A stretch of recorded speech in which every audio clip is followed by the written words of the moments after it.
Hey guys, welcome back, and for this video I'm going to show you how to block all calls without airplane mode on iPhone. So first, what you want to do is just scroll down the top right of your screen, so open up the control center, then tap and hold on the focus option right there.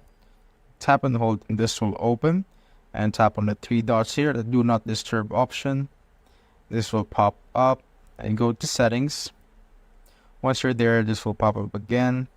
And here at the people option on the left side, just tap on that.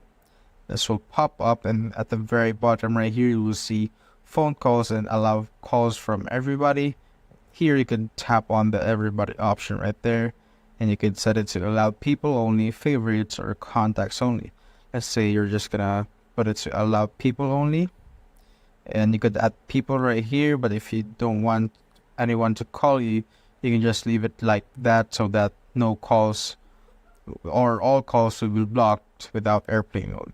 And that's basically it, guys. If you have found this video helpful, simply leave a like below or subscribe because it helps reach more people.